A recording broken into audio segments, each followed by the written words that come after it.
Hey everyone, let's get right into solving today's daily problem. Today we are looking at LeetCode Explained, Stone Game 3.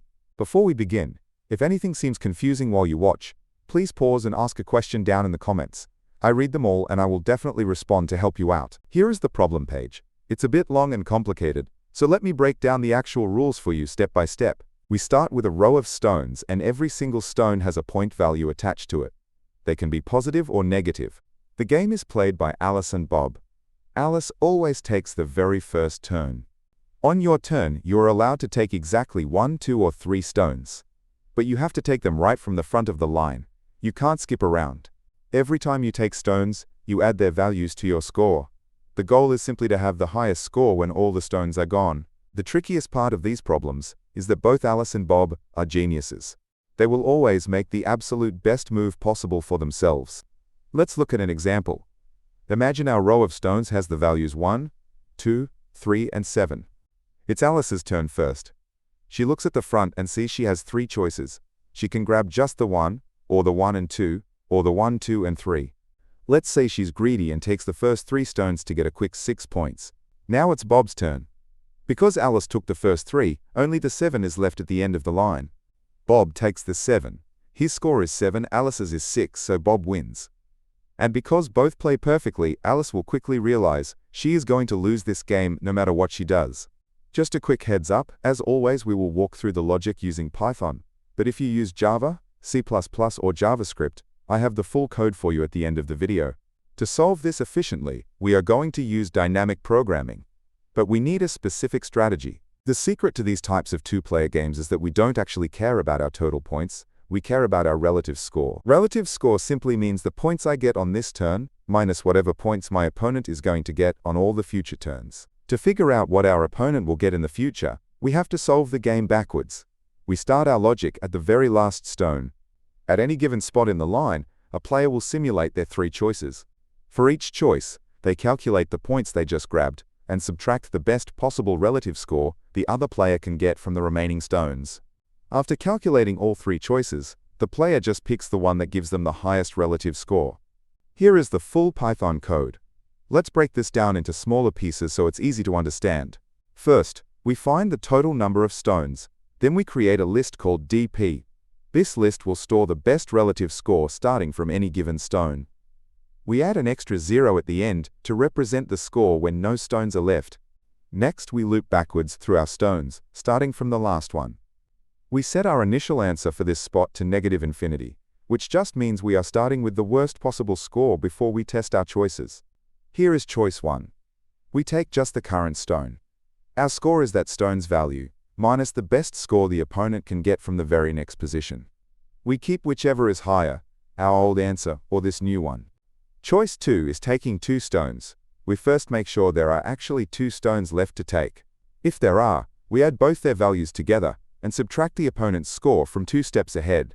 Choice 3 is taking 3 stones. Again, we check if there are 3 left. We add all 3 values and subtract the opponent's score from 3 steps ahead. After checking all available choices, we take the absolute best relative score we found and save it into our DP list at our current position. Finally, the loop finishes. We look at the very first spot in our list. If the relative score is greater than 0, Alice got more points, so she wins. If it's less than 0, Bob wins. If it's exactly 0, it's a tie. Let's run a tiny example through this logic to really see it work. Let's say we only have 2 stones, with values 1 and 2. We set up our variables. N is 2. Our DP list has 3 zeros. We start backwards at the last stone, which has a value of 2. There is only 1 stone left, so we can only take 1. We get 2 points, minus 0, which gives us a best score of 2. Now we move back to the first stone. We have 2 choices. If we take 1 stone, we get 1 point, minus the opponent's future score of 2, leaving us at -1. But if we take 2 stones, we get 3 points minus 0. 3 is bigger than -1, so the best score at the start is 3. Since 3 is greater than 0, Alice will win this game. A quick note on edge cases.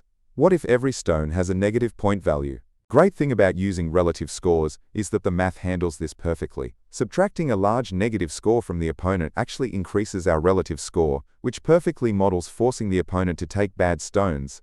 Because we only loop through the list of stones one single time, checking at most 3 options at each step. The time complexity is order n, where n is the number of stones. The space complexity is also order n, because we created a new list of the exact same size to store our results. So, what should we learn from this problem? First, whenever you see a 2-player turn-based game, try thinking about relative score instead of total points. Second, when the consequences of a choice ripple into the future, working backwards from the end state is often the cleanest way to find the optimal path. If you want to test this code out yourself without retyping it, you can go to the LeetCodeUnlocked.com/link in the description. You can copy the code shown in this video for Python, Java, C++, and JavaScript, and help support the channel at the same time. As promised, here are the full solutions for the other popular languages. Here is the full solution written in Java. Next up, here is the C++ version. And finally, here is the solution in JavaScript. Before you go, you can probably tell this channel is narrated by AI. I originally built this system for myself to generate instant, clear explanations the moment a daily problem drops. I upload them here in case they help you too. I recently changed the visual format of these videos to be much faster and punchier. Let me know in the comments if you like this new style, and remember to drop any questions you had about the problem there too. I also want to mention I have another channel called LeetCode Unlocked. I'm on a mission to eventually post a video solution for literally every single problem on the platform. If you want to help support that massive goal, you can donate at buymeaburger.com/LeetCodeDaily. Please make sure to like, subscribe, and turn on notifications so you can get your daily streak done early. Keep coding, and I'll catch you in the next one.